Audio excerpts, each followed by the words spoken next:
Madame, bonsoir. Monsieur, bonsoir. Ravi de vous retrouver dans le cadre de ce programme spécial. La situation macroéconomique des 6 pays de la CEMAC est au rouge avec un endettement prononcé. Le Congo-Brazzaville serait quasi en cessation d'ailleurs des paiements. La Guinée équatoriale est aussi en pleine récession. Les autres États sont également très endettés. Et pour sauver cette situation devenue très embarrassante, un sommet extraordinaire de la conférence des chefs d'État de la CEMAC vient donc de s'achever à Yaoundé avec pour prime un communiqué final. Quelle était donc l'urgence et que dit ce communiqué final? Nous essayons de mener la réflexion sur ce plateau avec un panel plus ou moins déjà sur ce plateau. En tout cas, on se contente de ceux qui sont déjà là. Merci de nous avoir fait confiance et d'avoir répondu à notre invitation. Commençons d'ailleurs par notre invité d'honneur, Simon-Pierre Oumba Bida, ministre plénipotentiaire, diplomate, chef d'antenne des relations extérieures à Douala, expert des questions internationales. Nous rejoignons ce soir. Monsieur le ministre, bonsoir. Bonsoir, monsieur Mbena. Heureux d'être de nouveau parmi vous ce soir pour parler de l'actualité africaine. Le plaisir est tout d'ailleurs partagé, monsieur le ministre. Vous avez répondu promptement à notre invitation et ça nous fait beaucoup de plaisir. Alors, un sommet comme celui-ci, on peut s'imaginer qu'il y avait une extrême urgence au point de le convoquer 3 jours seulement avant. Oui, non, il y a péril en demeure. Si le chef de l'État, Paul Biya, a pris les devants, alors qu'il n'est plus le président d'exercice de la CEMAC, c'est que la situation est vraiment préoccupante. Et c'est pour cela qu'il a pensé qu'il était urgent de convoquer ses pairs pour discuter des voies et moyens d'infléchir la tendance actuelle, parce qu'il y a beaucoup de défis à relever et il fallait donc une action concertée pour prendre des mesures qui vont permettre à nos pays de relever la tête et d'éviter la catastrophe que nous encourons au cas où des mesures idoines et appropriées ne sont pas prises à temps. Alors, il faut noter que le président de la République, son Excellence Paul Biya, et le président de la République, son Excellence Faustin Archange Touadéra, ont co-signé d'ailleurs cette invitation, il faut dire, invitant les chefs d'État de la zone CEMAC à ce sommet de la conférence des chefs d'État extraordinaire. Alors, notre invité, deuxième invité sur ce plateau est déjà là, Samuel Andy. Samuel Andy est homme politique. Il est d'ailleurs militant du PCRN, il aime bien le dire. Monsieur, bonsoir. Monsieur le ministre. Bonsoir, monsieur. Je suis d'ailleurs honoré de partager ce plateau ce soir afin de d'élucider la question de la communauté économique des États de l'Afrique centrale ce soir. Alors, un sommet d'urgence, tout comme celui que nous venons de vivre il y a quelques minutes maintenant, puisque le communiqué final est sorti aux environs, aux encablures de 18h, on a comme impression que l'urgence n'a pas été mesurée à la dimension des attentes des populations qui étaient tout de même surpris de ce qui était en train de se passer au palais de l'unité à Yaoundé. Mais de votre humble avis, est-ce que ça valait la peine? Oui, ça valait la peine. Parce qu'il n'y a jamais de fumée sans feu. Vous savez, en 1994, les populations des peuples de la CEMAC se sont réveillées un matin et on les a dit on avait dévalué le franc CFA, vous vous souvenez. Donc ça valait la peine au regard des situations économiques des États membres à l'heure actuelle. Vous l'avez si bien rappelé tout à l'heure, le premier qui est dans une situation plus lourde, c'est le Congo-Brazzaville. Vous savez, actuellement, c'est le pays de la CEMAC le plus endetté. Et il faut bien savoir qu'il n'y a pas que le Congo-Brazzaville qui se retrouve dans cette situation.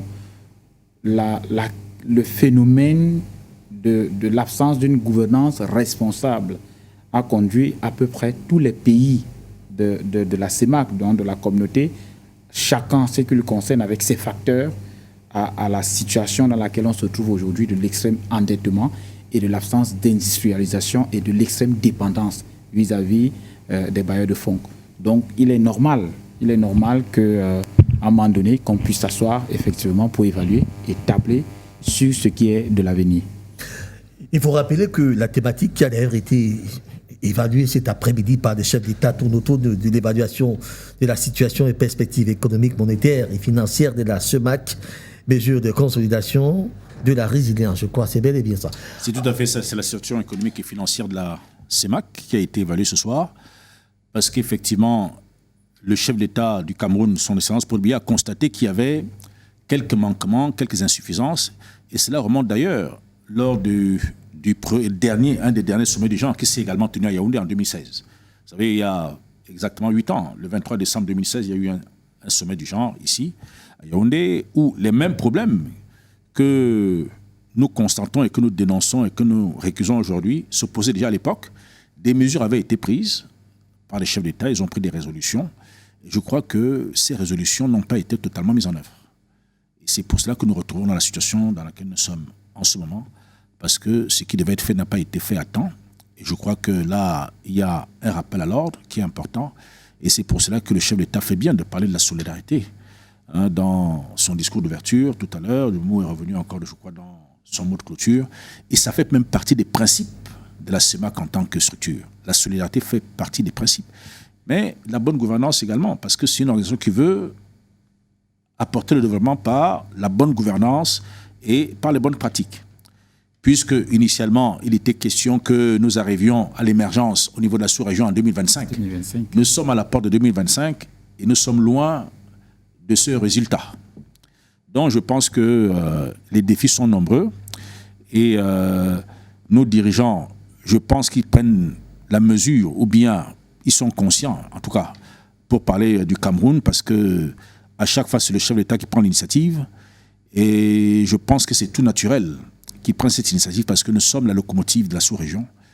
Et cette responsabilité nous incombe des postures par rapport à cette structure qui est sous-régionale et qui promeut l'avenir et l'intégration véritable des économies des pays de la région. Parce que peut-être qu'il faudrait d'abord comprendre comment avons-nous fait pour arriver à ce stade-là, parce que là, on peut évaluer les circonstances qui nous ont amenés à nous retrouver là où nous sommes avant de voir maintenant des pistes de solutions. Je crois que c'était le plus important. Non, mais c'est l'endettement pour l'essentiel. Oui, je dirais qu'on a des situations dans la CEMAC qu'il faut quand même relever. C'est que la première chose qu'il faut clairement ressortir, c'est que toutes ces micro-communautés qui ont été imposées au niveau de l'Afrique, je dis bien imposées, n'étaient pas des volontés internes. Ça veut dire que les dynamiques internes qui ont voulu qu'il y ait des regroupements ont été, tués dans l'œuf.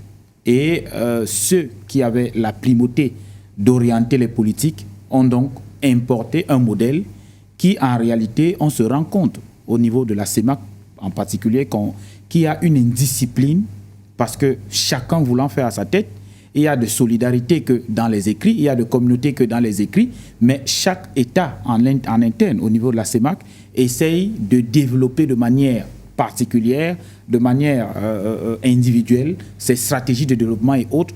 Lorsque vous prenez par exemple l'Union européenne, l'Allemagne ne va jamais entreprendre un accord de partenariat bilatéral avec un pays dans un domaine qui va à l'encontre des objectifs des 27. Vous voyez ? Or, au niveau de la CEMAC, ce n'est pas le cas. Chacun court à l'endettement, chacun fait ce qu'il pense, chacun essaye de trouver ses propres stratégies sans toutefois regarder à la feuille de route commune qui est certainement établie lors des sommets. Et c'est pour ça que rien ne peut avancer jusque-là. Parce qu'il y a cette indiscipline, premièrement. Maintenant, monsieur le ministre a parlé de la locomotive. Mais sauf que cette locomotive, elle-même, elle est en panne. Si le Cameroun jouait effectivement ce rôle, parce qu'il faut déjà le saluer, qu'au bord du gouffre dans lequel la CEMAC se trouve, le président Paul Biya a pris l'initiative d'inviter ses pairs. Donc là, il démontre que vraiment, quelque part, il peut taper la main sur la table. Mais sauf qu'on n'a pas utilisé ces principes, c'est-à-dire que ce marteau-là, dès le départ, pour amener les gens à comprendre quand même. Le Cameroun, lorsqu'on regarde la population de la CEMAC, le Cameroun détient presque le double de la population de la CEMAC à lui seul, en termes d'économie, d'industrie et autres. Mais le Cameroun n'a jamais voulu prendre ce rôle et de montrer qu'on peut tirer les autres à l'avant. Je vais vous prendre un cas. Lorsque je parle de l'indiscipline, ça concerne même le Cameroun. Je vais vous prendre un exemple. La signature des APE, beaucoup de pays de la CEMAC n'étaient pas d'accord. Mais le Cameroun était allé ratifier les APE avec l'Union européenne, sans toutefois, n'est-ce pas, tenir compte des avis de beaucoup de ses pairs. Donc, il y a cette absence de suivi Vous n'allez pas nous dire que c'est le Cameroun qui est à l'origine de cette situation. Non, je ne dis pas que c'est le Cameroun, mais je suis en train de dire, je décris une indiscipline qui est au niveau des États membres où chacun, en ce qui lui concerne, essaye de faire ce qu'il pense de sa propre stratégie pour atteindre des objectifs qui lui sont favorables à lui et non pas des objectifs de la communauté. Maintenant, nous sommes au bord du gouffre. Aujourd'hui, donc, nous sommes au bord du gouffre. La situation demande maintenant à être resauvée. Maintenant, vous étiez en train de parler, monsieur le ministre l'a dit, mais il a dit de façon très passagère, très légère, la question de la gouvernance. Mais les endettements qui se passent, on vous dit les pays s'endettent, c'est parce que l'usage même des fonds liés à ces endettements ne sont pas disposés pour faire ce pourquoi cet argent a été pris. Et en termes de retour, il n'y en a pas. Lorsque vous vous êtes endetté, l'endettement lui-même n'est pas dangereux. Mais c'est qu'à un moment donné, on planifie quand même qu'en réalité, voilà le retour, voilà comment je rembourse. Il y a une plus-value qu'on ressort lorsqu'on a pris un endettement pour un investissement quelque part. Vous voyez? Donc, il y a ça. C'est qu'il n'y a pas de retour face aux endettements que ces pays de la CEMAC sont plongés. Parce que il y a une mauvaise gouvernance. La plupart du temps, vous allez trouver que cet argent finit dans les poches des individus et non pas pour résoudre des problèmes. C'est pourquoi c'est arrivé. Oui, non. Moi, je vais revenir un peu sur ce que monsieur a évoqué tout à l'heure en parlant d'indiscipline. Moi, je dirais plutôt que c'est la structure de nos États même. Parce que sortir de la colonisation, on nous a imposé des systèmes néocoloniaux où nous étions dans les économies de rente et aussi dans la production qui était tournée vers les intérêts de l'ancienne métropole. Voilà.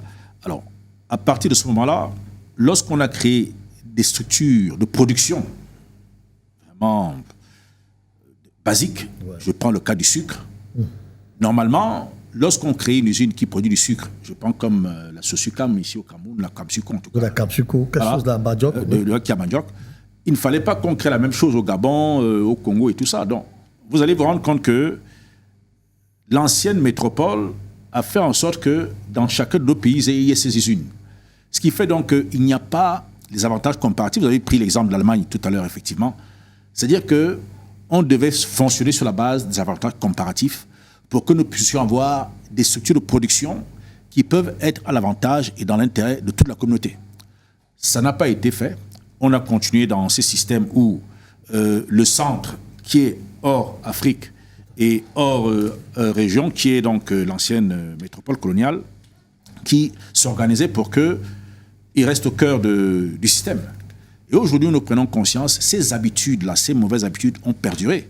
Et maintenant qu'on prend des décisions pour transformer nos ressources nous-mêmes, pour développer un tissu industriel, mais les mauvaises habitudes font que même si on essaie de rationaliser, on a du mal à sortir de ce carcan. C'est ça qui pose problème aujourd'hui. C'est-à-dire que je vous ai évoqué tantôt le sommet de 2016 qui était dans les mêmes conditions identiques. Des résolutions ont été prises, des mesures ont été prises. Si toutes ces mesures avaient été appliquées depuis lors, on n'en serait pas là aujourd'hui. Donc je pense qu'il est temps qu'on se débarrasse des anciens paradigmes, des anciennes logiques. C'est de ça qu'il est question, parce qu'on a du mal à sortir du fonctionnement ancien pour adopter de nouvelles façons de faire au XXIe siècle et qui appellent à davantage d'intégration et de solidarité, parce que le mot solidarité est très important, et éviter les questions d'ego. Moi, je prends le cas du Cameroun, je l'ai dit, c'est la locomotive, mais il faut que les autres pays de la CEMAC acceptent ce leadership. Ce n'est pas de gaieté de cœur qui le font, parce qu'on sent très bien qu'il y a des pays qui contestent ce leadership naturel du Cameroun. C'est ça qui pose également problème. Vous avez dit tout à l'heure que le Cameroun ne prenait pas les devants. Justement, c'est pour ne pas frustrer, pour ne pas heurter les sensibilités nationales que le chef de l'État souvent met la pédale douce. Parce que rien qu'en temps normal, je prends le cas de ces mesures qui ont été édictées à l'époque, il y a 8 ans.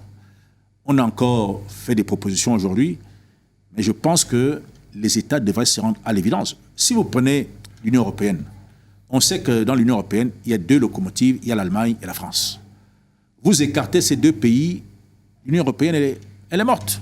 Ce n'est pas que les autres pays ne valent rien, mais c'est que en Afrique centrale, au niveau de la sous-région CEMAC, on doit comprendre et accepter que nous ne pouvons pas tous être leaders en même temps, leaders le même jour et dans tous les secteurs.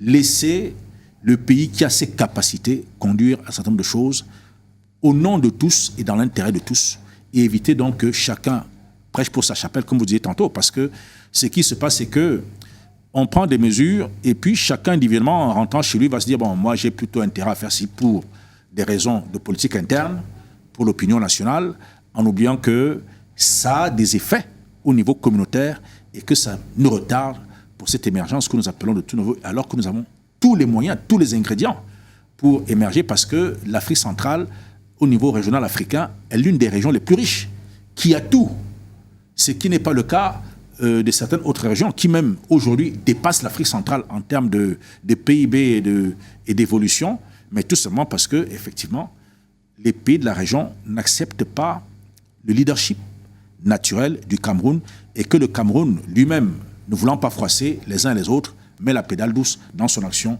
pour essayer de faire comprendre aux autres que voilà dans quelle direction nous devons aller. Et il faut féliciter le président Biya, qui, malgré ses difficultés, a quand même pris l'initiative. Ce sommet aurait dû se tenir à Bangui, parce que le siège de la CEMAC se trouve à Bangui. À Bangui, le président en exercice, il est centrafricain. Bon, on va nous dire que c'est par correction, bien par égard pour le président Biya, qui est le doyen, qui est le sage. Donc on a voulu... non, je pense que le président a voulu jouer de sa position, non seulement de sagesse et d'expérience, pour dire que non, arrêtons d'aller d'aller dans le mauvais sens. On redresse là-bas et je vous convoque tous à Yaoundé pour qu'on discute de cette situation-là. Donc voilà un peu, de mon point de vue, ce qu'on peut dire par rapport à ce qui nous arrive aujourd'hui. Je vous en prie, s'il vous plaît. Vous n'avez pas besoin de demander la parole, vous en donnez, puisque vous êtes là. D'accord. Vous êtes là, vous êtes mon invité à moi. Donc, ne vous gênez pas. Je sais que le timing arrive pour votre parole et vous en aurez. Maintenant, vous la prenez. Bon, Raoul, en fait, je voulais ajouter quelque chose. Puisque nous sommes toujours là en train d'identifier, c'est-à-dire que ce qui entraîne des retards et des blocages par rapport à l'émergence, hein, à la conduite des politiques économiques au niveau de la CEMAC. Souvenez-vous que la CEMAC aujourd'hui connaît quand même depuis, vous avez parlé de 2016, mais moi je vous dis, c'est depuis 2012 que la CEMAC connaît d'énormes problèmes, avec surtout des crises sécuritaires à répétition. Tout à fait. Et lorsqu'il n'y a pas de sécurité dans les États, tout ce qui peut être fait est orienté pour effectivement le maintien de la paix au lieu de penser au développement économique. Donc, regarde, la RCA, avec la crise de la Séléka, ça commence en 2012-2013. Jusqu'à aujourd'hui, elle n'est pas encore totalement sortie de l'auberge, même si on peut reconnaître beaucoup d'efforts qui sont faits de ce côté-là avec le professeur Faustin Akange Touadéra. Mais il y a également le Tchad qui, malgré tous les efforts, n'a jamais connu une certaine stabilité sans connaître des mouvements autour de ses frontières, et le Cameroun qui est entré dans cette gangrène depuis 2016 avec le nord-ouest et le sud-ouest. Donc vous voyez, ces crises sécuritaires dans les pays en interne ont bloqué quand même quelque part une velléité de conduite de certaines politiques qui pouvaient aboutir à l'émergence de ces États. Et pour corriger ça, donc, il faut aller plus en interne pour trouver les solutions. Qu'est-ce qui fait à ce qui est cette instabilité au niveau des États en interne, au niveau de la CEMAC? Vous allez trouver que les mêmes problèmes vont toujours revenir, la malgouvernance, les crises sociales, ainsi de suite. Donc il faut corriger ces éléments pour que nous puissions ensemble, de façon commune, au niveau de la CEMAC, aller au même pas et aboutir aux objectifs qui sont cités aujourd'hui. Très bien. Alors, le troisième invité nous a rejoint sur ce plateau, le docteur ingénieur Jean-René Ndouma-Fils, universitaire spécialiste en PNL, expert consultant marché financier, finance et digital, auteur de l'ouvrage Disruption monétaire et financière au Centrafrique, nous a rejoint. Docteur, bonsoir. Bonsoir, monsieur Raoul Pépin. Merci pour cette invitation. Bonsoir aux copains panélistes. C'est un honneur de pouvoir partager un panneau spécial comme celui-ci. Merci.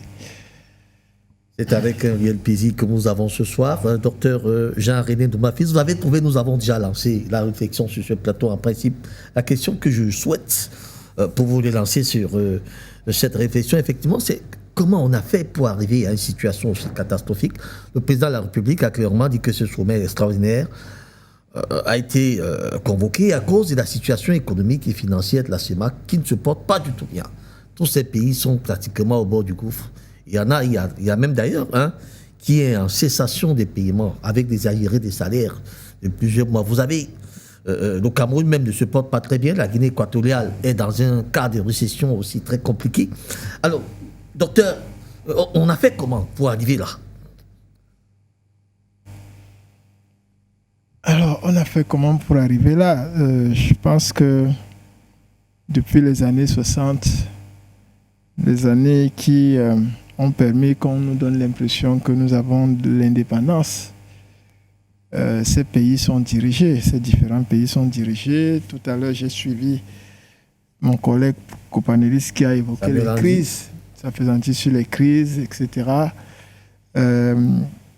Mais économiquement parlant, si nous parlons de la CEMAC, nous ne devons jamais oublier que ces 6 pays sont des néocolonies.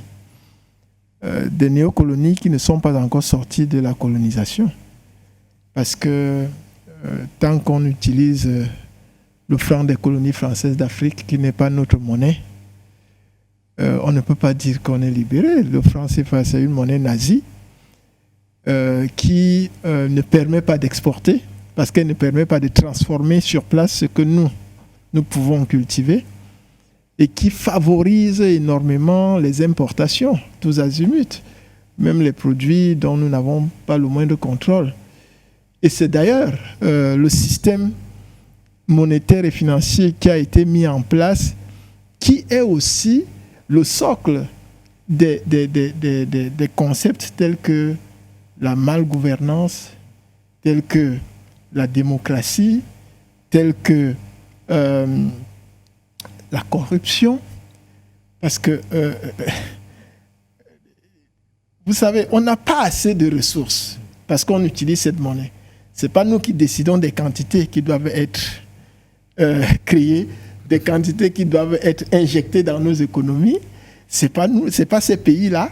Donc, ils doivent faire avec ce qu'il y a. Sauf que, comme le système favorise aussi la gabégie, le peu qu'il y a n'est pas orienté vers les secteurs qui peuvent améliorer les conditions de vie des citoyens.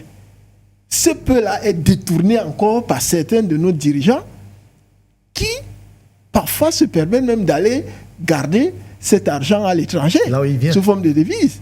Vous voyez? Donc, et ce qui est un peu étonnant, si vous observez bien, c'est que lorsque les institutions, nos partenaires, les institutions de Bretton Woods font des pressions qui peuvent arriver au niveau, peut-être on va y arriver au niveau des mesures d'austérité, et il est difficile que le FMI demande à un gouvernement de réduire son train de vie. Vous avez déjà entendu le FMI dire à un gouvernement qu'il faut réduire le train de vie, vous vivez dans l'opulence. On dit d'enlever les subventions, parce que c'est les petits qui doivent davantage souffrir et payer, alors qu'ils ne sont pas capables de payer. Donc, quand on regarde tout ça, même si nous faisons encore 100 ans, tant que le système est comme je l'ai décrit là, mais on va reculer. C'est même pas qu'on va rester, on va reculer. Parce qu'on a annoncé que l'année prochaine sera plus difficile. Et effectivement, ça sera plus compliqué. Donc, c'est pas parce que les années passent qu'on va forcément être mieux. Si on ne change pas fondamentalement ce qui est à l'origine de ce que nous décrions aujourd'hui, mais ça va continuer comme ça. Et j'espère que les différents dirigeants prennent la mesure des enjeux et pourront éventuellement nous surprendre. Alors, monsieur le ministre, tout porte à croire, d'ailleurs, le docteur Doumbala dit tout à l'heure, tout porte à croire que les jours qui suivent là seront très très compliqués, avec beaucoup de turbulences. Et il serait d'ailleurs crucial d'éviter de minimiser la situation et surtout de ne pas permettre des dérapages budgétaires. Alors, quelles sont les dispositions que doivent prendre les États pour éviter le pire? Non, je crois qu'il y a des réformes à faire. Beaucoup de réformes. Je crois que ce train de réforme a commencé. Ça n'a pas encore totalement abouti, mais des efforts sont faits dans ce sens-là. Et parfois, il y a des réformes qui sont difficiles à mener. C'est vrai, vous allez me dire que ça fait des années quand on parle de ces réformes, il y a le préf CEMAC qui est là, et donc pour préparer le terrain. Mais les choses durent un peu. Bon, on ne va pas entrer dans les détails pour les raisons pour lesquelles ça dure. On ne va pas entrer sur ce terrain-là. Mais il faut faire un certain nombre de réformes pour que les choses changent, que la situation change sur le terrain. Et donc, on a parlé tout à l'heure, le docteur vient de parler de la situation de nos pays qui est encore englué dans un système néocolonial. Oui, qu'on dénonce tout le temps, certes, oui, mais je pense que la monnaie seule ne résout pas le problème. Nous avons plein de pays en Afrique qui ont des monnaies nationales. Il y a même des pays francophones parmi ces pays-là qui n'ont pas de liens étroits avec la France, mais qui ont leur monnaie. Je prends le cas du Burundi, mais le Burundi qui a sa monnaie nationale n'est pas un foudre économique. Ce n'est pas pour justifier. Oui. Bon, on en a d'autres également. Donc, pour dire que, avant toute chose, je crois que c'est d'abord la gouvernance et la volonté de production. Il faut que les gens se mettent au travail, même si les termes ne sont pas favorables, parce que effectivement, il y a ces contraintes qui sont liées à ce que nous connaissons par rapport à la monnaie. Mais ce n'est pas la seule et unique raison. Nous devons penser notre développement par nous-mêmes et commencer à appliquer certaines mesures à notre niveau.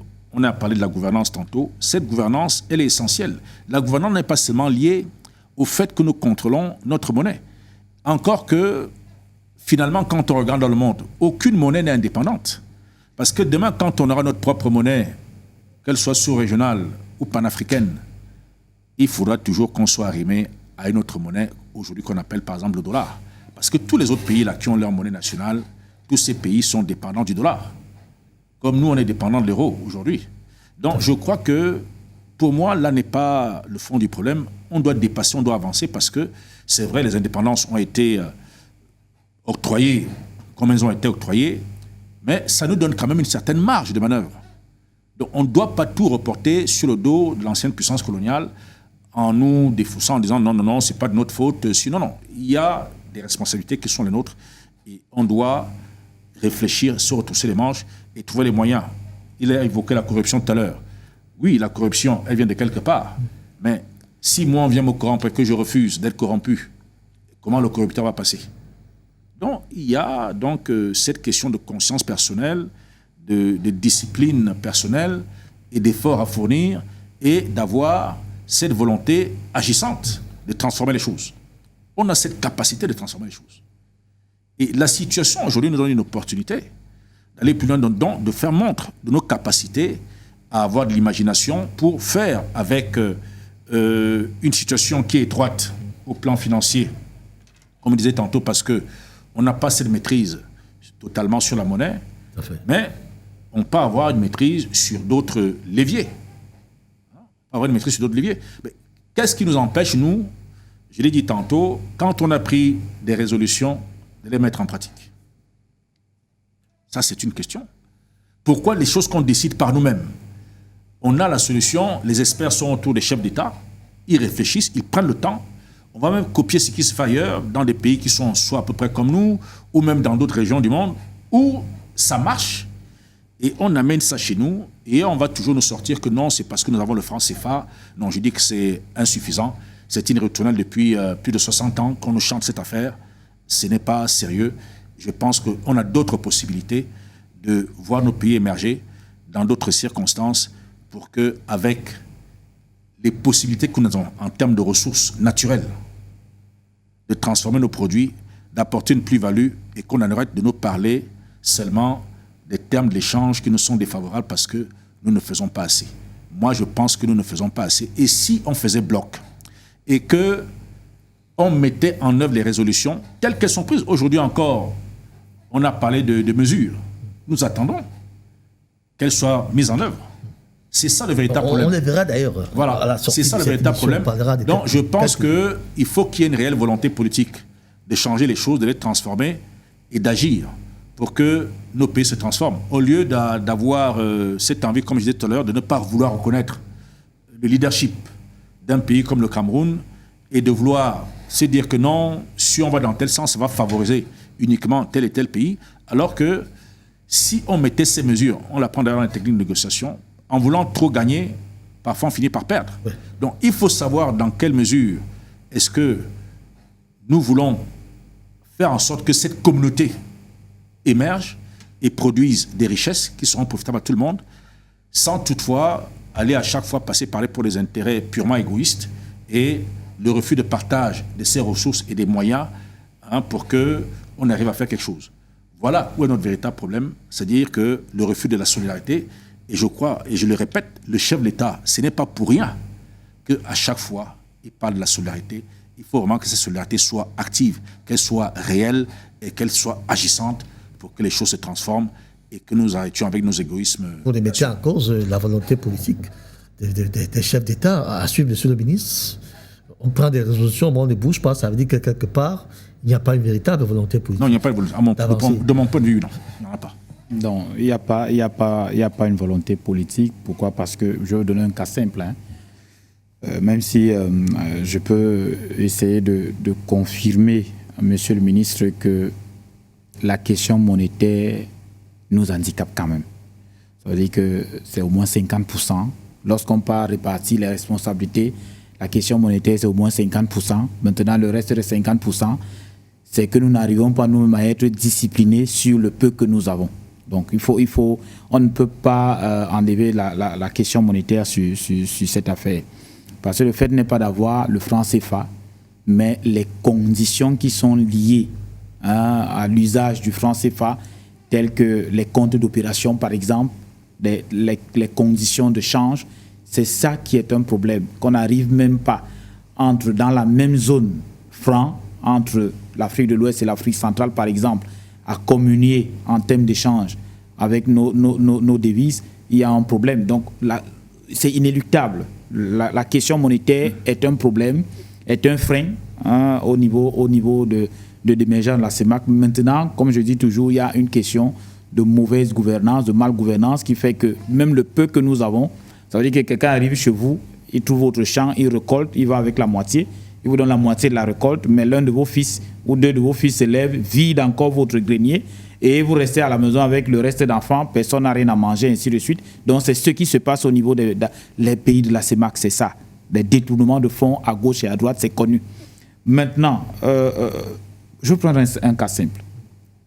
J'ai un ami en Allemagne, M. Franck Levasseur, qui m'appelle, il me dit, bon voilà Samuel, je suis en train de mettre sur pied un grand centre commercial au niveau de Bangui. Donc, j'aimerais, il y a 2 produits que je veux prendre au Cameroun, mais je n'ai pas d'informations. Essaye de me trouver des infos sur ça. Il me parle sans publicité, de l'huile Diamao. Je me rends au niveau de l'assaut de coton et je rencontre la directrice commerciale chargée du secteur alimentaire qui m'informe que les autorités camerounaises interdisent la sortie de l'huile Diamao du Cameroun. Mais c'est comme la CEMAC. Donc c'était juste pour vous amener pour que vous compreniez qu'en réalité, il y a le discours, donc il y a un hiatus entre le discours qui est prononcé et des actions qui sont posées sur le terrain, qui sont totalement... Le discours qui est prononcé. Et c'est lorsque vous allez dans des pays de la CEMAC, moi j'ai circulé dans au moins 2 ou 3, le Tchad, SCA, au Congo-Brazzaville, mais lorsque vous y êtes, vous sentez que vous êtes étranger. Et je vous assure, vous n'êtes même pas le genre d'étranger. Les Français sont étrangers au Cameroun, mais ils ne sont pas autant bousculés. C'est-à-dire que lorsque vous y êtes, vous êtes bousculé au quotidien. C'est-à-dire que non, mais vous êtes malmené. Parce que vous êtes étranger, vous êtes Camerounais, vous êtes ceci, ainsi de suite. Mais où est la libre circulation des biens et des personnes? Donc c'est ça le véritable problème. On vous dit, non, c'est ça. Et pourquoi, je l'ai dit ici tout à l'heure, c'est parce que la dynamique n'est pas sortie de manière interne au niveau des centraux africains pour dire, OK, voilà ce que nous voulons dans notre vie commune. La chose est venue de l'extérieur, elle les est tombée dessus sur la tête comme une obligation. Comme on nous vend souvent les questions de démocratie, parce qu'un discours s'est prononcé à la boule, et directement tout le monde a décidé d'être démocrate, d'ouvrir, de créer ceci. Donc ce sont des choses qui viennent de l'extérieur, ça nous tombe sur la tête et on nous dit qu'il faut gérer. Juste pour les questions d'image, on commence à penser qu'on peut faire. Or, en réalité, il n'y a pas une volonté au niveau de chaque État, au niveau de chaque peuple, d'aller vraiment au niveau de la communauté. La communauté, il n'y a pas de frontières dans la communauté. Ah bien. Hein, c'est ça. Alors, docteur Jean-René Ndoma, la situation macroéconomique de la CEMAC présente franchement des signaux d'alerte très très préoccupants. On parle d'ailleurs du niveau d'inflation qui est au-dessus des seuils de convergence de la CEMAC. Vous avez des ressources extérieures, des réserves extérieures qui suivent d'ailleurs une tendance baissière et malgré le coût très élevé des prix du pétrole sur le marché. Alors, tandis que les dérapages budgétaires s'amplifient de plus en plus, une situation d'ailleurs qui compromet les appuis financiers du Fonds monétaire international. C'est dit que, tout logiquement, ces États ne sont pas dans la logique de se séparer du Fonds monétaire international. L'avantage, c'est davantage, peut-être s'endetter, mais contrôler la dette. À les entendre, d'ailleurs, on verra ça dans un communiqué final. L'un de ces aspects du communiqué final le dit clairement. C'est-à-dire contrôler, maîtriser la dette. On reste encore avec le Fonds monétaire international. Finalement, avec cette banque, est-ce qu'on peut prédire un jour, sortir un peu des jours des institutions de Bretton Woods? Est-ce que ce n'est pas la véritable conséquence des cas que nous vivons aujourd'hui? J'allais dire que c'est d'abord une question de volonté politique. Parce que le Fonds monétaire international n'a pas été créé pour développer les pays, encore moins les pays africains. Donc, peut-être qu'en répétant un certain nombre de choses, même si elles ne sont pas vraies, les gens peuvent penser que c'est la vérité. Les gens vont penser que c'est peut-être... Les gens créent leurs institutions avec des missions bien précises. Des gens qui sont aujourd'hui, qu'on peut qualifier aujourd'hui, moi je les qualifie d'impérialistes, qui savent pourquoi ils ont créé toutes les institutions qui constituent le système des Nations Unies. C'est un système, ok, qui couvre tous les domaines. Je dis tous les domaines. Il y a même ce qu'on appelle l'Organisation mondiale des experts internationaux. Si je voulais un passeport diplomatique, parce que j'ai été admis à l'Organisation mondiale des experts internationaux. C'est quand j'ai compris les missions de l'OMI que je me suis rétracté. Donc, c'est des gens qui ont pensé à tout pour nous avaler. Donc, ne pas le dire, ce serait vraiment comme si ils nous tiennent des discours vaseux. Certains disent des choses et font le contraire, et ils le font exprès. Il paraît que la politique et le mensonge sont très liés. Mais moi, je suis un technocrate. Je ne peux pas dire, je vois quelque chose qui ne marche pas, je commence à dire que non, que ça va marcher. Je suis un chercheur, je dois dire ce qui est. Comprenez? Donc, ces chefs d'État savent où est le problème. Ils savent où est le problème. En réalité, peut-être je vais vous décevoir en disant que la dette n'est pas un problème en tant que tel. Le problème, ce n'est pas l'endettement. Parce que quand tu regardes le niveau d'endettement de ces pays au niveau de la CEMAC, ils sont autour de 50% de leur PIB. Autour de leur PIB. Le Cameroun peut aller jusqu'à 70%. Le Cameroun est à 40%. Voilà. Voilà. Ouais. Donc, vous voyez, le Congo a des difficultés parce que c'est au-delà de 80%. Bon, c'est des difficultés sérieuses parce que si on a quelques mois d'aérés des salaires des fonctionnaires, ça devient préoccupant. Mais quand vous prenez la CEMAC, ce n'est pas une situation alarmiste. La France que vous aimez bien, le taux d'endettement actuel de la France, c'est 112%. D'accord? Donc, ce n'est pas pour autant que la France ne vit plus, elle ne va plus. Elle va s'en sortir parce qu'il y a des mécanismes pour pouvoir faire davantage. Elle continue d'ailleurs à vous faire donner les aides, non? Donc, le problème n'est pas l'endettement. Le problème, c'est que consubstantiellement, structurellement, il y a des choses qu'il faut défaire. Il faut rompre. Dans mon ouvrage, j'ai dit disruption monétaire et financière. Disruption, c'est la rupture. Total. Il faut couper le cordon et ça commence avec la mère des souverainetés. C'est la souveraineté monétaire, monsieur. C'est la souveraineté monétaire.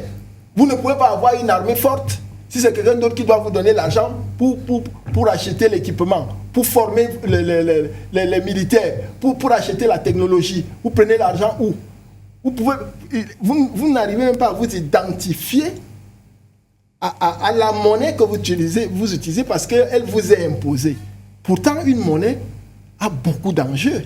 Le premier enjeu, il est identitaire. Je vous prends un exemple. Tout à l'heure, je croyais que son Excellence allait prendre l'exemple du Nigeria, qui est notre voisin, en termes de pays qui ont leur monnaie. Tout à fait. Le Nigeria est quand même première ou deuxième puissance économique, selon eux. D'accord? On peut prendre les exemples comme ça. Si nous voulons aller vers les meilleurs, on ne peut pas prendre l'exemple de celui qui a sa monnaie et qui n'arrive peut-être pas à profiter suffisamment du fait qu'il a sa monnaie. Comprenez? Donc, nous avons certains dirigeants qui travaillent pour l'Occident, c'est-à-dire qui sont la continuité de l'endocolonat. Il faut le dire. Il y en a certains qui travaillent pour les intérêts de la France, ici, et qui ont des collaborateurs qui font tout pour que vraiment tout ce qui peut aller contre les intérêts français ne soit pas du tout touché. Et nous sommes là pour défaire tout ça. Parce que plus de 60 ans après, on en a marre. On en a marre. Il ne faut pas que nos enfants, nos arrière-petits-enfants vivent les conditions que nous vivons aujourd'hui. Tu es un enseignant universitaire, tu gagnes à peine 200 000. C'est normal. Après la première dévaluation en 1994, les pays comme le Cameroun, les salaires ont été divisés par 2. Jusqu'aujourd'hui, on n'a pas eu une augmentation de 50% de salaire. Alors, comment vous pouvez résister à la corruption quand il y a des conditions aussi misérables? Vous résistez comment? Vous avez des enfants qui doivent aller à l'école, ils doivent manger, vous devez vous habiller, vous avez ainsi de suite, ainsi de suite. Vous résistez comment à la corruption? Alors, les institutions de Bretton Woods qui prêtent cet argent-là, d'ailleurs, c'est une infime partie qui arrive en termes d'espèces, parce que je connais bien les montages et les mécanismes. Alors, eux-mêmes, ils savent qu'il y a les goulots d'étranglement qui captent suffisamment de ressources à cause de la corruption. D'accord? Et quand moi je dénonce le franc CFA, je ne dis pas que c'est la faute de la France, hein? Pas exclusivement. Parce que les accords sont caducs. Mais pourquoi les chefs d'État ne disent pas qu'ils n'utilisent plus le franc CFA? Comment je vais dire que c'est la France qui est le problème de la France? Qu'est-ce qui peut justifier que nos 6 chefs d'État là ne puissent pas dire que maintenant les accords ont expiré? D'accord? On sort du CFA. On sort du CFA. Pourquoi ils ne font pas ça? Bon, peut-être que certains ont peur des sanctions. Vous connaissez le système des sanctions. Mais là aussi, on a des exemples où on a eu des milliers de sanctions contre un pays qui plutôt se sent de mieux en mieux. Parce que les sanctions, les effets des sanctions ne sont pas scientifiques, ne sont pas cartésiens. Vous sanctionnez, vous multipliez les sanctions, vous ne maîtrisez pas les incidences des sanctions que vous appliquez, vous infligez aux gens. C'est pour ça que la Russie aujourd'hui se porte de mieux en mieux, avec plus de 13 000 sanctions.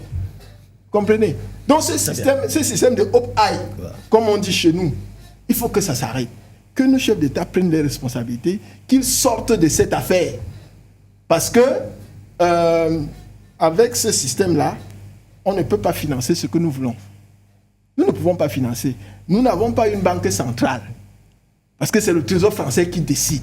C'est pour ça que vous avez les Français dans les organes là. Dès que l'un d'entre eux dit qu'il n'est pas d'accord, rien ne passe. Aujourd'hui, à Yaoundé, n'est-ce pas, il y avait le ministre des Finances de la France là-bas. Il vient chercher quoi?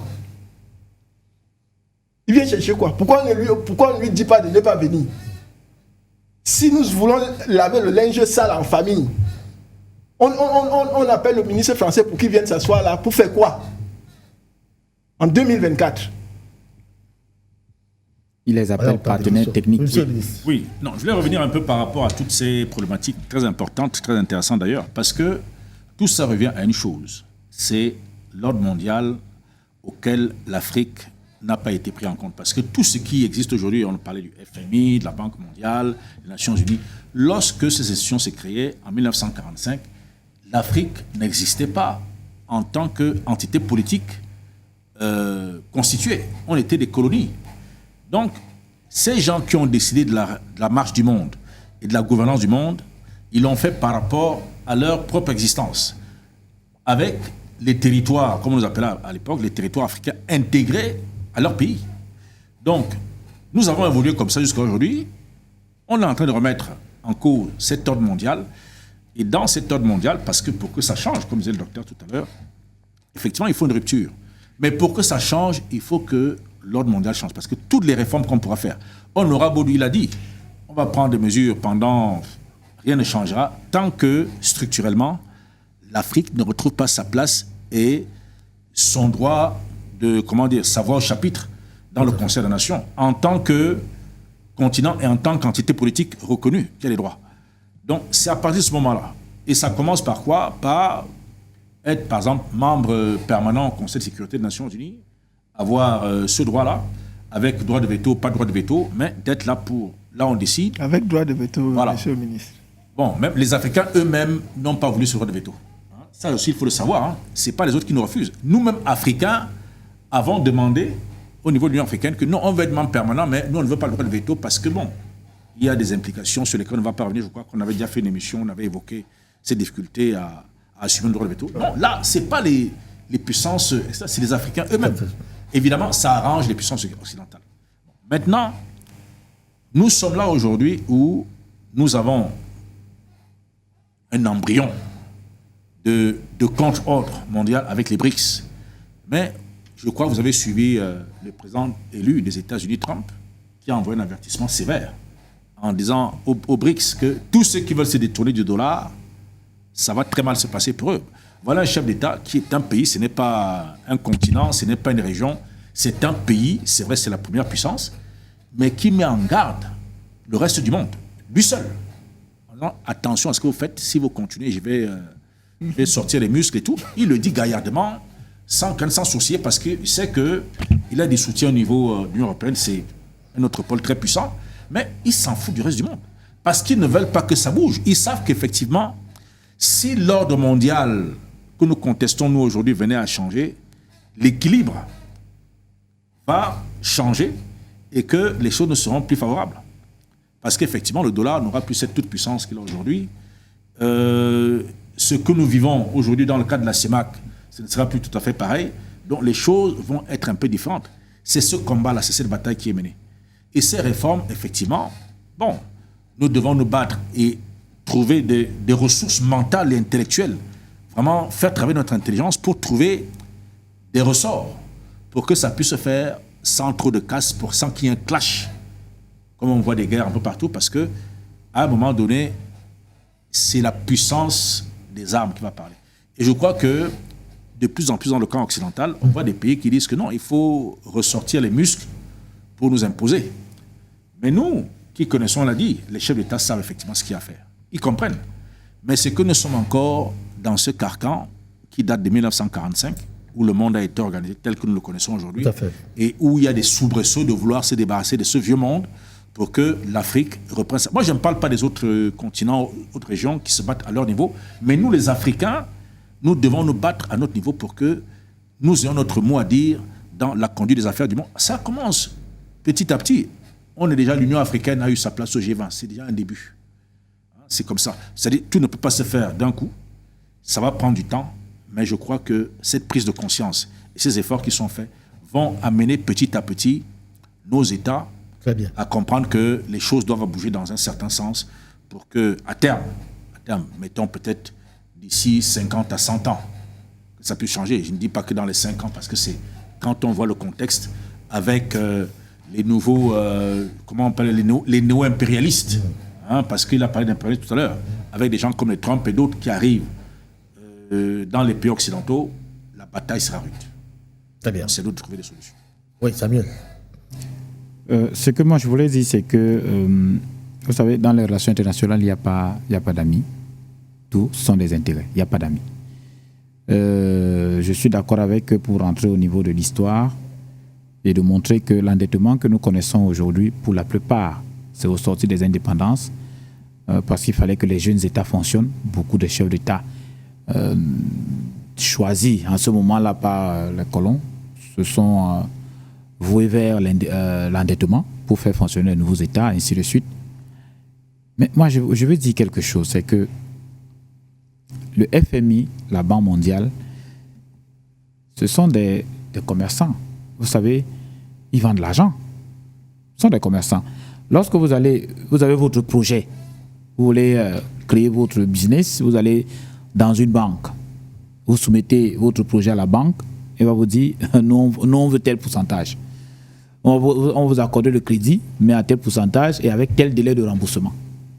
Maintenant, la trésorerie qui est mise à votre disposition, si vous ne savez pas la gérer, mon ami, vous allez entrer en récession, vous ne pourrez pas payer, et la banque va finir par vous imposer toutes les conditions nécessaires, et vous n'allez pas accuser la banque que mais c'est elle qui nous fait. Non, c'est pas ça. C'est que ce qu'on a mis à notre disposition, même si c'est 100 francs, qu'est-ce que nous en avons fait? C'est ça le véritable problème. Effectivement, nous sommes dans ce monde-là aujourd'hui plein de turbulences où si vous n'êtes pas fort, si vous n'avez pas la sagesse nécessaire de conduire un certain nombre d'affaires, vous allez vous mettre à genoux, on va marcher sur vous. Mais c'est dans ces conditions, dans ce monde aussi complexe que les centro-africains en particulier se plaisent à se dévorer entre eux, où des gens préfèrent détourner ce qui est mis à disposition pour la vie quotidienne des citoyens. Il s'agit de cette problématique-là. On peut dédouaner les questions monétaires, la vie internationale, les institutions internationales, mais chacun fonctionne avec ses intérêts. Mais maintenant, nous, quel est notre intérêt? Quelle politique est-ce que nos chefs d'État essaient d'implémenter pour le bien-être des populations? Bon, mais on sait quand même que d'aucuns sont là ad vitam aeternam. Mais pour quel intérêt?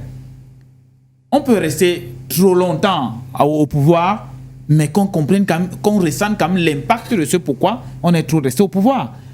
Vladimir Poutine a plusieurs, je crois déjà il est là plusieurs années au pouvoir, il a déjà fait je crois 3 ou 4 mandats, et je crois Mohamed VI par exemple. Ne sortez pas. Oui, je ne sors pas. Mohamed VI par exemple est roi, mais le Maroc est très loin.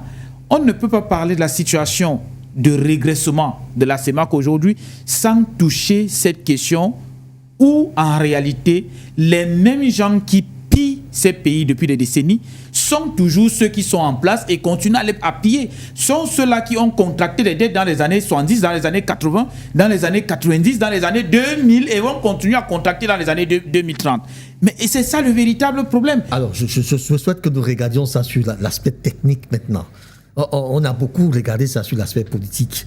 Et regardons ça dans l'aspect technique.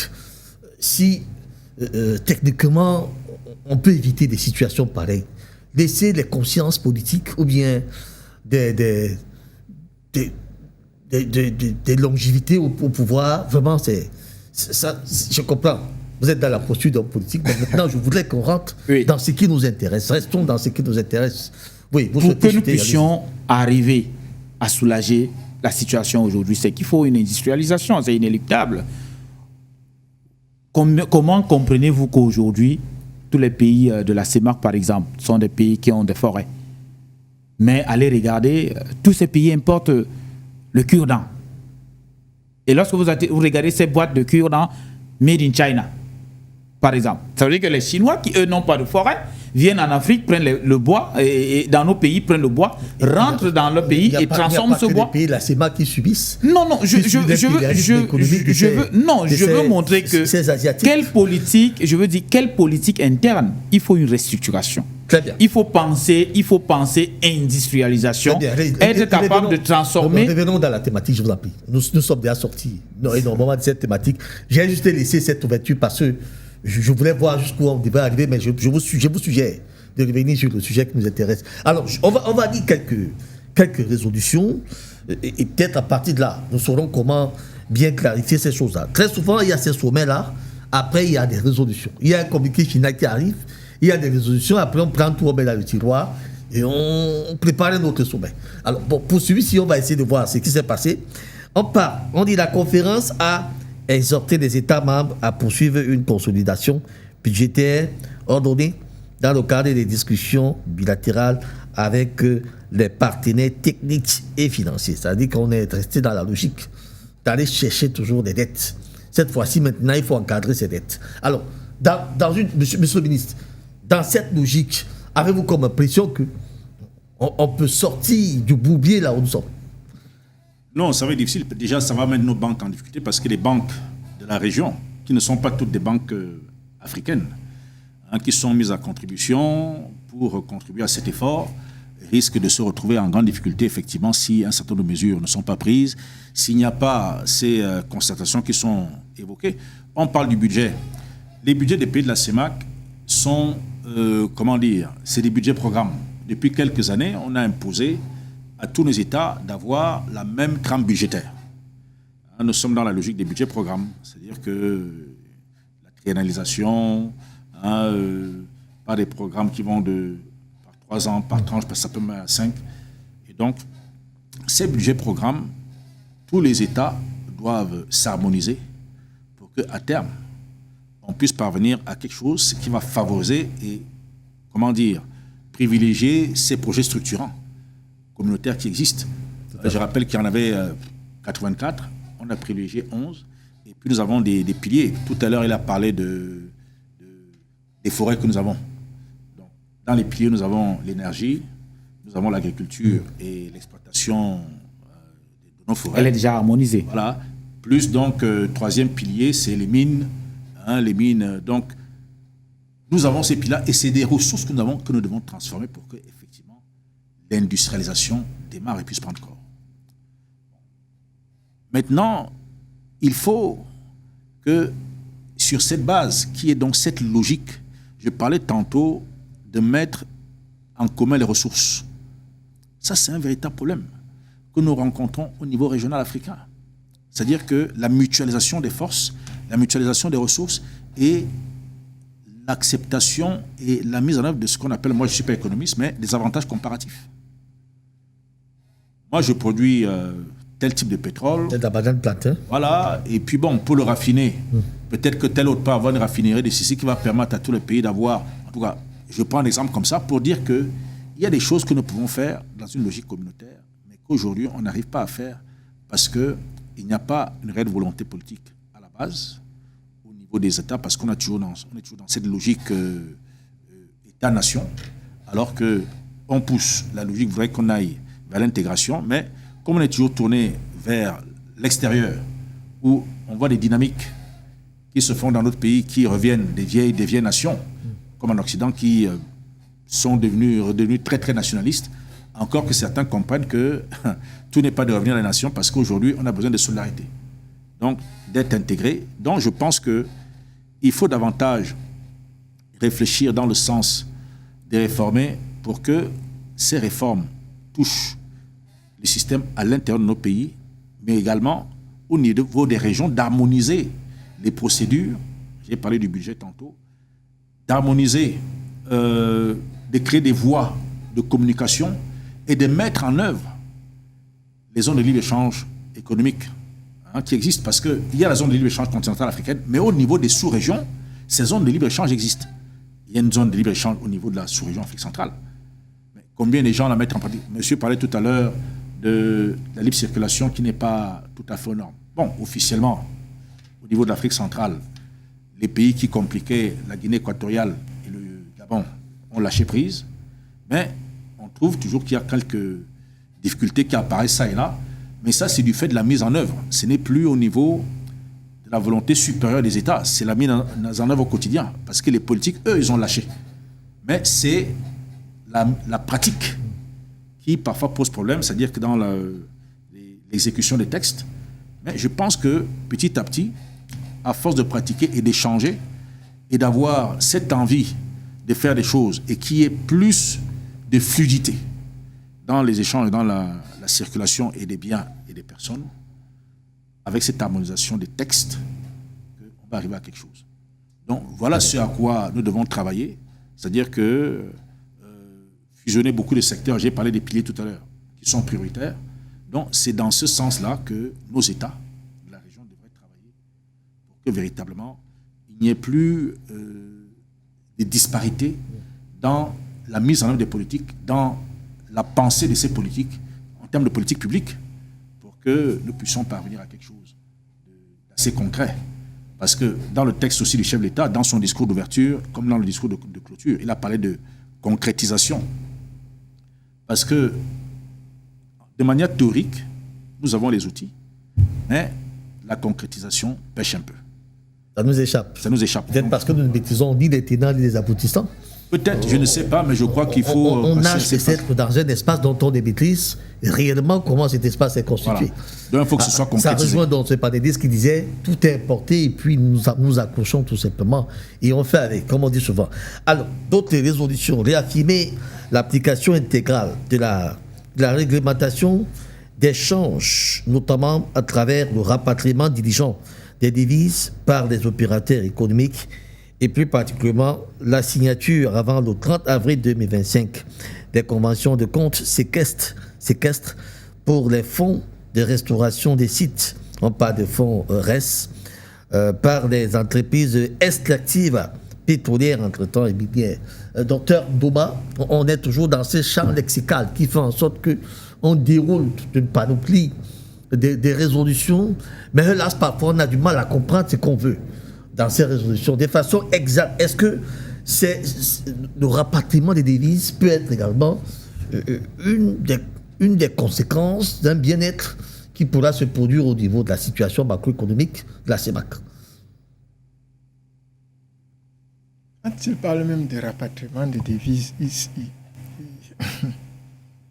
est-ce que quelqu'un qui a la diaspora, qui a par exemple son argent en euros, quand il envoie au Cameroun, il arrive au Cameroun en euros? En CFA. D'accord. Les devises chez nous, c'est quoi? Pourquoi est-ce que quelqu'un ne peut pas envoyer son argent en euros? Ça arrive ici. Il y a des pays où tu ouvres ton compte en devises. En Afrique, il y a plusieurs pays en Afrique où tu peux avoir un compte en devises en tant que personne, en tant que particulier, même pas entreprise. Je vous dis qu'on a un gros problème, je vous assure. Il parle du rapatriement des devises. Quelles devises? Il parle des devises des États ou bien des chefs d'entreprise, des opérateurs économiques qui eux aussi ont non seulement ils ont des droits, mais c'est eux en réalité qui sont les vrais acteurs économiques de nos pays, qui souhaitent avoir des facilités pour pouvoir investir dans leur pays, parce qu'ils sont là-bas, mais leur cœur est dans la zone CEMAC. Donc quand ils vont vous parler de leur déboire, quand il faut faire un petit transfert de l'étranger ici, même comme ça arrive en CFA, les tracasseries et tout ça, non, on a trop de problèmes. On n'a même pas encore commencé à créer des conditions basiques. C'est dommage de pouvoir venir le dire plus de 30 ans après. Parce que je me demande même ce que la CEMAC veut devenir. Vous pouvez me dire ce que la CEMAC veut devenir?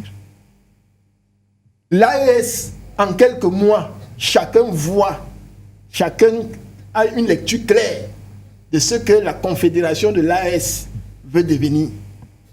Vous pouvez me dire ce que la CEMAC veut devenir? Non, soyons sérieux. La libre circulation des biens et des services n'existe pas. Il a parlé par exemple d'un type d'huile. Parce que ça doit commencer par là. Les barrières douanières, les barrières fiscales, etc. C'est résolu. Bon, on part de là, puisque quand les marchandises et les biens circulent, etc., c'est aussi bien de faciliter la circulation des individus. Les individus circulent librement dans l'espace? Non. Au point où d'ailleurs, il y a, je ne vais pas le dire parce que je suis camerounais, mais le Cameroun n'a pas de problème avec toutes les autres nationalités de la CEMAC. Même en Afrique, nous avons toutes les nationalités ici. Et une ville comme Douala, les étrangers sont à l'aise. Tu vois, j'ai dit même étrangers, alors que ce sont des Africains, je ne devrais même pas dire étrangers. Mais dès qu'un Camerounais se pointe au Gabon, il y a un petit problème, tout de suite on dit que c'est un Camerounais. En Guinée équatoriale, n'en parlons plus. Pourquoi est-ce que ça doit être comme ça? C'est en se frottant les uns et les autres qu'on va surpasser ces limites-là. Parce qu'elles sont psychologiques. Ce ne sont pas aux politiques de dire non, il ne faut pas laisser parce que les Camerounais vont nous envahir. Il faut dire les choses telles qu'elles sont. Les Nigérians nous ont déjà envahis au Cameroun. Ils ont déjà envahi qui? Pourtant, ils circulent librement dans toute l'Afrique de l'Ouest. Donc, on est encore au niveau où les gens sont très loin et nous sommes là. Et là, je suis d'accord avec le ministre quand il dit que le problème, ce n'est pas seulement le franc CFA. Parce que toutes ces choses-là... Tout à fait. Contribue à ce que très rapidement les gens se disent bon, écoutez, nous on va sortir de cette histoire-là. Parce que nous-mêmes on n'arrive pas encore à vivre ensemble, à se rendre visite, à faire des transactions librement. C'est un problème. En plus vient donc l'imposition de ce franc-là qui devait être une étape de l'intégration. Mais vous voyez que le franc existe depuis avant même qu'on commence à penser à l'intégration. Donc ce n'est pas là pour l'intégration de la zone. Et donc, ma question reste, je me demande où va la CEMAC. Parce que quand les pays vont commencer à adhérer à l'AES, d'autres vont adhérer au BRICS, d'autres machins, ça va s'éclater. Hein? Ce n'est pas exclu. Hein? Voilà la CEDEAO qui est en train de vouloir prendre des mesures exceptionnelles pour permettre encore que les trois pays-là réfléchissent. Mais ils vivent, je ne sais même pas dans quel monde ils vivent. Mais c'est pour dire que vraiment pour être sérieux, arrêtons les discours qui endorment les Africains. La 4e révolution industrielle, la révolution du numérique, est l'ère pendant laquelle l'Afrique peut faire ce qu'on appelle un saut de grenouille. N'a pas besoin de toutes les technologies que les autres ont eues avant, la mécanisation, l'automatisation. Le numérique nous permet de pouvoir compétir avec les autres, sans complexe. Effectivement. Tout à l'heure, on m'a envoyé, le président Joe Biden venait de décider, il a nommé un Camerounais américain là, comme le patron de la cybersécurité au Pentagone. Okay? Donc, l'intelligence, nous les avons. Et l'ère des connaissances, parce que ça, c'est l'ère des connaissances. Ce n'est pas l'ère de l'automatisation, machin, tout ça. On a dépassé ça. Il faut encourager les Africains à exprimer leur génie et à leur donner des facilités à pouvoir avoir des financements. Mais la monnaie digitale, M. Pépin, est-ce que vous savez que même les pays comme les Émirats arabes unis utilisent la financiarisation des ressources pour financer les projets? Ce que nous appelons techniquement la tokenisation. Ça coûte quoi au pays de la zone CEMAC de créer un jeton numérique? Le Centrafrique a créé le Sangocoin. On ne sait pas trop pourquoi ça n'évolue pas, mais ça peut se comprendre parce qu'on veut une dynamique d'ensemble. Mais créer au moins un jeton numérique qui n'est pas une crypto-monnaie. Parce que les questions de monnaie digitale aujourd'hui sont des questions qui reflètent de grands enjeux. Quand le président Trump est arrivé, il a créé un fonds stratégique de Bitcoin pour les États-Unis. Ils ont agréé 12 fonds d'investissement en crypto-monnaie, en Bitcoin. Cotés à la bourse, 12 en une fois. Et les 12 font pratiquement la fortune de Satoshi Nakamoto, le fondateur du Bitcoin. Tout à fait. Donc, toutes ces tendances montrent où va le monde. Vous voyez? Toutes ces tendances montrent où va le monde. De plus en plus de pays ont des réserves en or. Pourquoi? Parce que si vos réserves sont en dollars exclusivement, ce qui est arrivé à la Russie avec les 300 milliards de dollars peut arriver à n'importe quel pays à tout moment. Vous rapatriez quoi? Les réserves là, on les rapatrie. Est-ce que nous avons le pouvoir de rapatrier les peu de réserves qu'on a? Ce n'est pas en France. Monsieur Pépin, la résolution de rapatrier les devises, c'est quoi? On s'adresse à la France? Non, franchement, moi, je ne... Je crois que sur le lit, il y a certainement des mécanismes qui existent pour ça qu'il faut appliquer. On continue la lecture des résolutions. On va encore lire 2 ou 3 résolutions et nous revenons sur ce plateau certainement pour sortir. On parle là que la conférence a invité le Fonds monétaire international, la Banque mondiale et tous les autres partenaires à accompagner les États et la Banque centrale dans le processus de rapatriement et de domiciliation des revenus pétroliers.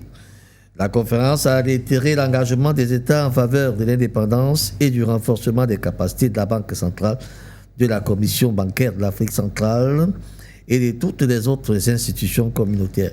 On va encore dire quelque chose là. La conférence a invité des États membres et des institutions, et des institutions communautaires, je vois bien, oui, communautaires, à prendre des mesures pour une éjection de l'exposition des banques au risque souverain conformément aux critères de la surveillance multilatérale. Bon, quelques résolutions, à les entendre, on a du mal à lire l'engagement réel qui a un rapport avec la macroéconomique dont nous parlons en ce moment précis. Est-ce qu'on peut comprendre que ces chefs d'État sont peut-être allés chercher plus loin pour voir la situation qui se rapproche? À un pire, ils ont estimé peut-être qu'il fallait décrocher très loin et trouver des solutions au sommet. Peut-être que la situation allait se raccourcir en bas. On peut se demander, est-ce qu'on voit le lien clair avec la situation qui mine ces États en ce moment? Moi, la question que je me poserais lorsque j'écoute votre lecture, la question que je me poserais, est-ce que ces résolutions qu'on nous a lues sont effectivement ce qui est sorti et ce qui était l'objet même des débats en interne. J'ai l'impression que ce qui a fait l'objet des débats en interne nous a été caché et on nous a lu un certain nombre de choses convenues qu'on aimerait que le public essaye de... Parce qu'en réalité, lorsqu'on parle de l'urgence qui a poussé à la convocation de... Et on voit le discours qui est émis au niveau des conclusions qui sont données, on se rend bien compte que vraiment il y a un problème. Et c'est évident qu'il y a un problème. On ne voit pas d'urgence clairement dans ces conclusions. C'est évident. C'est évident. C'est même évident. On ne comprend pas très bien les termes de ces. C'est même évident. C'est même évident qu'on constate effectivement ce problème. Pourquoi? Parce que je me souviens encore que le 6 juin dernier, à Yaoundé, le Premier ministre a piloté une réunion de pilotage avec les structures en charge du CERAC, en temps de mise en place du CERAC aujourd'hui, de la CERAC, la communauté économique régionale de l'Afrique centrale, qui va fusionner la CEMAC et la CEAC. Et lorsqu'on regarde l'élan qui est mis sur cette activité, qui d'ailleurs a été délimité en termes de délai par l'Union africaine, parce que, comme je dis toujours, que ça vient d'en haut, et les communautés, les gens commencent à subir. Effectivement, il y a un délai de mise en place de cette communauté économique, et on se pose bien la question, si nous sommes en train d'aller vers la fusion, que deviendra la CEMAC? Comme le docteur est en train de le dire tout à l'heure, la CEMAC est appelée à disparaître. Et donc maintenant, s'il faut faire des réunions d'urgence pour traiter des questions d'urgence, ce n'est pas ce genre ce discours, ce genre de résolution qu'on devrait nous donner en termes de communiqué final. Donc, effectivement, il y a un problème de fond que certainement on n'a pas mis à la place publique pour que les populations s'en abreuvent. Alors, on est donc en train de tergiverser ou on est en train de piloter sur ce qu'ils ont voulu qu'on peut-être que c'est une fuite en avant, parce qu'effectivement, il y a cette question de rationalisation des communautés économiques régionales, notamment la fusion-absorption entre la CEAC et la CEMAC, qui est à l'ordre du jour, qui est demandée par l'Union africaine depuis des années. Et le Cameroun est le pays dédié, le chef d'État, c'est lui qui est le président dédié à la fusion entre les deux structures. Bon, cette fusion aurait déjà dû être opérationnalisée depuis au moins 2019. Bon, il y a eu tout un tas d'événements qui sont produits, qui ont retardé. Mais les textes sont prêts. Bon, on ne sait pas ce qui empêche encore que les choses aillent d'avant.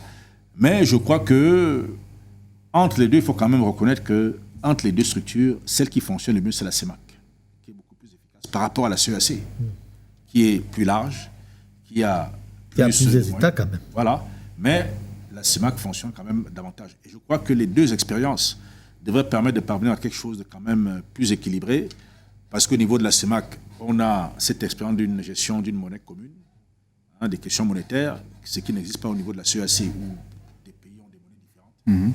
Donc je pense que ici, quand on lit le communiqué, on ne sait pas très bien effectivement où on voulait en venir, parce que ça reste très vague. C'est pas exactement où parce qu'on ne voit pas l'urgence et les défis qui ont été soulevés par le président Paul Biya lui-même. Parce que c'est lui qui a parlé. Et le président Paul Biya, c'est quelqu'un qui n'est pas connu pour dire n'importe quoi.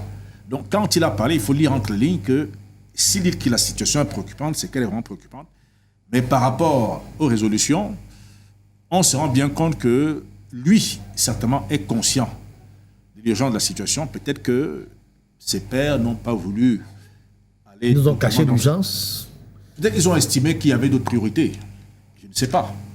C'est de la même chose que je parle depuis le début, qu'il faut que ces pays acceptent le leadership d'un pays qui tire. Parce que le Cameroun peut avoir les moyens de tirer les autres. Nous avons une économie diversifiée. Ce n'est pas comme certains qui n'ont qu'un seul produit.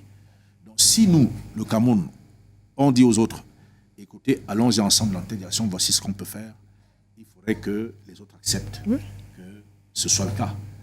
Mais aujourd'hui encore, et c'est ça qui peut amener à cette résolution un peu fourre-tout, un peu nébuleuse comme ça, où on ne se voit pas très clair où était effectivement l'urgence, où sont les défis. Parce que c'est ça. Donc, moi je pense qu'il faut que les choses soient davantage clarifiées. On verra dans les jours, les semaines à venir, ce que le président de la commission va nous dire, parce que c'est lui qui est le président en exercice, le président Ngonga Edjo. Donc, dans sa pratique... Peut-être qu'on comprendra mieux l'urgence dans l'avenir. Voilà, dans les jours qui viennent, observons comment les choses vont évoluer. On comprendra peut-être mieux. Puisque on nous dit que nous sommes au bord du gouffre. Donc, s'il y a certaines mesures qui ne sont pas prises, il y a des pays en danger comme le Congo, qui sont vraiment en danger, ce qui peut également toucher d'autres économies de la région. Donc, surtout que 2025, c'est une année électorale pour au moins 3 États dans la CEMAC. Exactement. Alors, docteur, la RCA, le Cameroun et le Congo-Brazzaville. René Ndoumafis, on a comme impression que l'urgence n'est pas la nôtre. Parce qu'effectivement, le président de la République, son Excellence Paul Biya dit, autrement a été convoqué effectivement pour la situation économique monétaire de la CEMAC. Mais lorsque nous allons dans le communiqué final, on a du mal à cerner cette urgence. On a du mal à cerner, ce sont les termes qui nous échappent parce que nous ne sommes pas des experts financiers, on ne comprend pas ça très bien. Mais on a du mal à cerner où était l'urgence. Et d'ailleurs, je me suis posé cette question. Où était l'urgence? Docteur Jean-René Ndoumba, où était l'urgence? Dans les résolutions, les 2 dernières que vous avez lues se rapportent au rapatriement des la domiciliation. Oui, la dernière résolution. Quand vous lisez, vous sentez que nos pays ont des difficultés même à recevoir leurs fonds quand ils ont vendu le pétrole et tout ça à l'étranger. C'est ce que ça veut dire. Ouais. Et donc, à partir de ces résolutions, ils cachent une question importante. C'est la question de la monnaie. Tout ce que nous disons là, parce que si la situation économique est alarmante, les indicateurs, d'après les institutions de Bretton Woods, sont préoccupants, c'est que il faudra forcément prendre des mesures. C'est-à-dire, eux, ils ont des mesures à prendre qu'ils ne communiquent pas. Et cette communication... Elle est plutôt subtile. Elle est subtile parce que nos chefs d'État savent ce qui les attendrait éventuellement. Dans le cas où ils mettaient ça en avant. Oui. La question monétaire. Je pense que la question de la dévaluation du franc CFA n'a pas été complètement éludée. Selon certains, devait être à l'ordre du jour, mais n'a pas été à l'ordre du jour. Elle n'était pas du tout à l'ordre du jour. Peut-être qu'elle a été subtilement à l'ordre du jour. Non, elle n'était pas à l'ordre du jour.